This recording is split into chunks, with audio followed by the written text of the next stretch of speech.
Hai semuanya, welcome to Crypto Health ya. Di sini aku akan menyampaikan materi yang kedua yang nggak kalah penting ya, yaitu 6 hal yang wajib dipelajari kalau mau cuan di kripto ya. Di sini emang sangat penting sekali ya. Aku baru menemukan metode ini ya beberapa bulan yang lalu karena di tahun 2025 ini berbeda ya. Dari tahun 2021 dalam market bull marketnya ya, dalam bull marketnya itu sangat berbeda. Oke, di sini informasi yang disampaikan merupakan analisa internal pribadi ya, bukan acuan dalam membeli ataupun menjual. Ya, wajib pelajari 6 hal ini kalau mau cuan dari kripto. Yang pertama, wajib ya, ini yang paling penting banget ya, mempelajari makroekonomi. Ya, fungsinya adalah untuk mengetahui arah market ya, ini lagi di fase defensif ya biasanya. Kalau misalkan lagi QT ya, atau quantitative tightening, itu biasanya yang naik itu adalah emas ataupun obligasi ya pilihannya.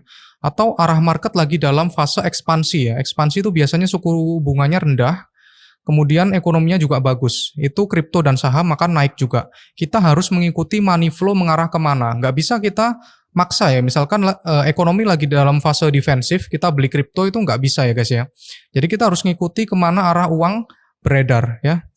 Ya, Amerika adalah negara nomor 1 penggerak ekonomi. Jadi kita harus mempelajari makroekonomi dari Amerika. Nggak bisa kita investasi kripto gitu, habis gitu kita abai ya. Atau kita investasi kripto, mempelajari fundamental kripto aja, tapi makronya nggak kita pelajari sama sekali.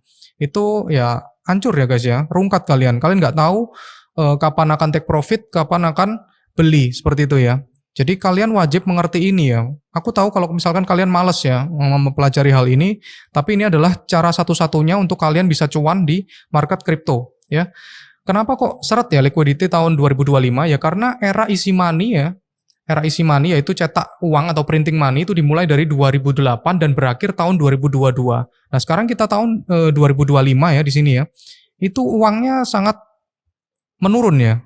Uangnya sangat menurun karena yaitu kuantitatif tightening ya. Habis dia cetak uang ya tahun 2020 ya, cetak uang gede-gedean di sini. Kemudian tahun 2022 ini mulai pengurangan atau kenaikan suku bunga ya dari The Fed ya. Oke, jadi kita 2025 ini lagi seret ya. Makanya altcoin season yang sekarang itu beda ya dari tahun 2021. Tahun 2021 itu naik-naik semua guys. Kita tinggal hold aja. Kalau sekarang itu sangat selektif ya untuk koin-koinnya yang akan dipump karena nggak ada uangnya. Uangnya isi money-nya tuh nggak ada ya guys ya. Oke, Amerika kita harus mempelajari QE-nya tuh di mana ya. Cetak uangnya di mana. Oke, next-nya tahun 2025 itu market kripto terburuk menurutku ya. Dan tersusah sepanjang masa ya, sepanjang masa altcoin. Kenapa? Dan altcoinnya tuh rungkat ya, why? Karena liquidity atau aliran uangnya di market tuh berkurang ya. Dari grafik itu terlihat QT ya, atau quantitative tightening, atau kenaikan suku bunga ya. Jadi uangnya tuh diambil dari peredaran pasar ya, sehingga gak ada uang untuk nge-pump altcoin. Altcoin gak perform. Kemudian ETF Bitcoin ya, dahulu institusi mau beli Bitcoin harus memakai exchange crypto. Karena institusi sudah ada jalan membeli Bitcoin lewat ETF, mereka semua malas ya untuk take profit kemudian membeli altcoin ya, altcoin di exchange. Sehingga alurnya tuh jadi seperti ini aja guys, ETF ya, membeli BTC ETF, kemudian dijual, kembali ke fiat, kemudian dari fiat kembali ke gold, dibelikan gold, obligasi dan lain-lain. Kemudian dibelikan Bitcoin lagi. Jadi tidak ada skenario untuk masuk altcoin di sini. Ya, kemudian dari Amerika ternyata mereka juga cetak uang ya. Terlihat itu dari pembelian bond ya sebesar 20 billion ya. Tidak red cut tapi The Fed ini diam-diam membeli bond atau cetak uang ya. Ini baru beritanya ya, untuk perputaran uangnya belum terasa untuk sekarang ya, cetak uang diam-diam. Ya, di sini China ya. China juga terus mencetak uang, di sini ada beritanya. Easy money China slash rates ya. Jadi mengurangi suku bunga ya. Karena untuk stimulus dari tragedi Evergrande ya, properti, dan untuk mengatasi masalah perang dagang ke Amerika. Jadi China sendiri ini sengaja untuk melemahkan mata uang mereka, yaitu yuan ya, untuk mengurangi efek trade war. Ya, di sini perputaran uang terbesar dan kebijakan di dunia ini tergantung pada 5 negara atau kawasan ini ya guys ya. Jadi percetakan uang tertinggi sekarang itu dari China yang diikuti oleh Amerika, Eropa, Jepang, dan Jerman. Ya, kita lihat dari grafiknya ini Cina ya, mainland Cina itu sudah cetak uang 44,89 T di US dollar ya, dalam US dollar. Kemudian yang kedua, urutan kedua adalah Amerika ya. Bull market dipicu oleh market Asia alias dari Cina ya. Itu apakah betul ya? Menurutku iya ya, karena cetak uangnya juga sudah kelihatan tinggi seperti ini ya. Kemudian yang kedua, yang terpenting adalah analisis on-chain Bitcoin. Kenapa kok penting analisis on-chain Bitcoin? Karena Bitcoin sebagai indeks dari market kripto ya. Fungsinya untuk apa? Yang pertama untuk mengetahui posisi Bitcoin lagi di harga mahal ataupun murah. Kemudian yang kedua, di mana lokal topnya. Yang ketiga, di mana puncak top marketnya. Yang keempat, di mana lokal bottomnya. Ini semua untuk BTC ya. Kemudian yang kelima, di mana fear and greed-nya. Ya, bisa kita lihat ya, yang hold Bitcoin jangka pendek, yaitu adalah short term holder MVRV indicator ya. Kita bisa lihat di sini, saat MVRV panah ungu ya, mencapai indikator 1,32, banyak trader yang take profit, jadi kita bisa exit saat indikator di 1,2 sampai 1,3. Sekarang kita di mana ya? Sekarang kita di sini ya, di angka 1 ya, jadi kita belum take profit ya, karena masih belum panas ya di sini ya, untuk perolehan MVRV-nya. Kemudian kita lihat panah hijau ya, panah hijau di sini. Itu ada garis putus-putus ya. Garis putus-putus itu adalah topnya ya. Yang mana menunjukkan top untuk take profit pada tanggal 8 Mei. Di sini masih 8 Mei ya, belum update ya. Jadi nanti semakin Bitcoin itu konsolidasi lama, semakin harganya tuh bisa naik lagi ya. Jadi untuk tanggal 8 Mei 2025, Bitcoin itu di sini tuh topnya di 124. Pada gini ya guys ya, kalau misalkan di Mei ini Bitcoin itu sudah mencapai 124k, itu kita wajib take profit ya, dan kemungkinan itu adalah bear market ya. Kalau misalkan dia langsung mencapai ke sini ya, mencapai ke sini. Tapi kalau misalkan Bitcoinnya masih slow-slow aja gitu ya, konsolidasi pelan-pelan seperti itu ya, kita bisa mendapatkan nilai ATH dari Bitcoin itu lebih dari 125k, oke? Ini juga sama ya, the NVRV ratio Z-score ya. Ini untuk melihat Bitcoin dianggap mahal atau murah secara statistik ya. Oke, langsung saja kita lihat ya. Saat MVRV ratio panah ungu ya, kita lihat panah warna ungu di sini merupakan indikator di atas 1,3, itu merupakan signal top ya, lokal top ya, lokal top dari November 2025 sampai Januari 2025. Ya, jadi topnya tuh di sini. Oke, kemudian panah coklat ya di sini bisa kita lihat mencapai indikator di atas 2. Kalau misalkan di atas 2, itu merupakan signal dari top bull market tahun 2021 ya. Itu di angka segini ya, di angka 2 ya, di angka 2 itu merupakan topnya. Saat MVRV panah hijau ya di sini minus ya, minus 1 di daerah sini, itu Bitcoin harganya murah dan itu adalah saat bear market. Sekarang kita di mana? Di 1 kurang ya. Masih 1 kurang, ini di tanggal 8 ya, belum update lagi. Seharusnya kita masih bisa mempunyai kenaikan lagi ya untuk Bitcoin ya, kalau didasarkan pada on-chain ya, analisis on-chain. Kemudian the Bitcoin Euphoria Zone ya, itu adalah metrik MVRV ratio, market value to realized value, untuk menunjukkan kondisi overheated ya, atau terlalu panas ya, atau euforia dalam siklus harga Bitcoin. Oke, tahun 2021 ya, tahun 2021 plus 2 standar deviasi merupakan top harga Bitcoin ya di 69.000 ya. Oke, saat MVRV panah ungu ya di sini ya. Nah, ini tadi tahun 2021 di sini. Saat mencapai plus SD ya, 2 SD, nilai 7,5 sampai 8, harga top overheated dari Bitcoin tahun 2025 itu di 170 sampai 190k ya. Itu top-topnya ya. Apakah kita bisa ke sana? Kalau aku kurang yakin sih dia bisa ke MVRV plus 2 standar deviasi. Oke, saat skornya itu 5 sampai 6, maka harga Bitcoin di 150k. Oke, ini merupakan the Bitcoin Euphoria Zone. Ya, bisa kita lihat di sini, jika MVRV-nya itu ke 6, maka estimasi harga Bitcoin itu sekitar 153.000. Kemudian jika MVRV naik ke 7, maka estimasi harga Bitcoin bisa mencapai 178k. Oke, jika 8, potensinya di 204k ya. Oke, lanjut ya. Yang ketiga adalah manajemen portofolio yang tepat. Ya, saat ini lebih worth it ya, kalau kalian harus portofolionya harus benar ya. Jadi ini cara yang ketiga. Yang pertama adalah Bitcoin itu harus 50% sampai 60% ya, itu dari portofolio kalian. Kemudian yang kedua, 10 sampai 20% itu altcoin atau saham Amerika ya, US.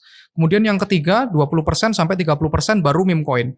Jadi kalau misalkan kalian Bitcoinnya belum 50 sampai 60%, ya jangan beli meme coin, oke? Jadi Bitcoin dulu urutannya, kemudian altcoin, habis gitu meme coin. Meme coinnya ini kita main cepet aja ya guys ya. Ada yang short trade, ada yang mid ya. Ya jangan sampai ada ya yang 100% portonya itu di altcoin dan meme coin semua ya tanpa Bitcoin, itu rungkat nangis kalian ya. Oke, sekarang yang perform itu Bitcoin, jadi harus paling banyak, paling besar porsi portofolionya. Ya, yang keempat adalah analisa sentimen dan narasi altcoin. Ya, selalu pantau start chain ya untuk pergerakan para whale lagi jual maupun beli ya. Di sini untuk yang di kiri ya, di situ ada panah ya. Di sini dalam 24 jam itu ada ada token ya yang ditradingkan itu 1 juta ya, 1 M dolar ya. Salah satunya adalah Launchcoin, XBT, kemudian startup dan lain-lain.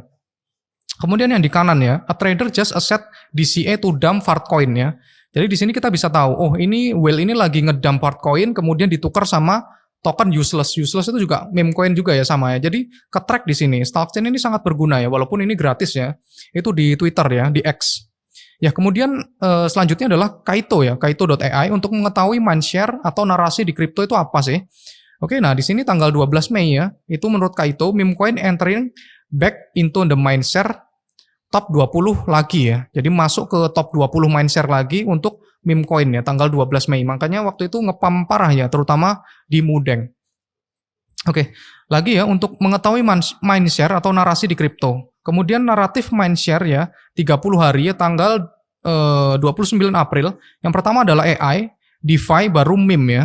Di sini ada RWA tuh sedikit sekali. Jadi kalian jangan ngebet yang sedikit seperti ini ya. RWA misalkan kalian undo, kemudian dan lain sebagainya ya. Itu jangan bet di sini. Kita ngikutin market kemana. Marketnya lagi ke AI, kita ngikut ke AI. Kemudian ke DeFi ya ke DeFi, ke meme ya ke meme.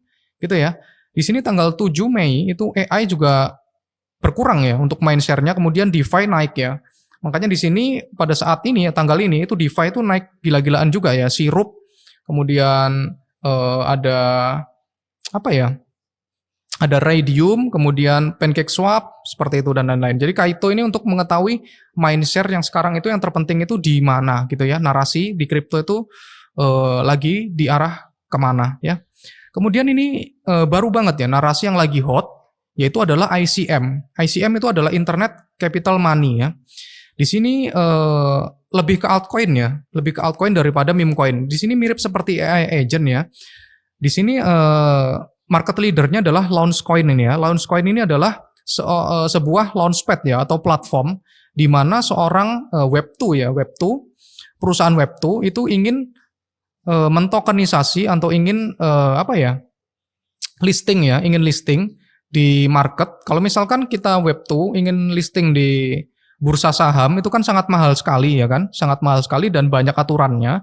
Makanya para Web2 perusahaan Web2 ini itu mencoba untuk listing ya di internet capital market ini ya, internet capital market ya. Oke, jadi ada Launchcoin untuk market leadernya di sini. Ini yang lagi hot ya. Oke, yang kelima adalah jangan FOMO dari sinyal orang lain ya, termasuk dari aku sendiri ya. Jadi jangan FOMO, kalian kalau misalkan ada sinyal itu kalian analisa sendiri ya. Seorang trader dan investor itu gak boleh panikan ya dan FOMO-an, itu sangat gak boleh banget ya. Jika ada yang call token ya, jangan langsung beli. Sekaya apapun dia, seflexing apapun dia, itu jangan kita langsung percaya ya. Kita harus analisa sendiri ya. Ingat ya, yang harus kalian lakukan adalah analisa dahulu, baru putuskan beli ataupun jual dengan kepala dingin ya. Jadi kita nggak boleh FOMO-an ya, panikan gitu ya. Itu nggak boleh ya. Oke, keputusan jual dan beli itu ada di jari kalian ya, di tangan kalian sendiri. Kalian tidak bisa menyalahkan siapapun dan analisa siapapun ya.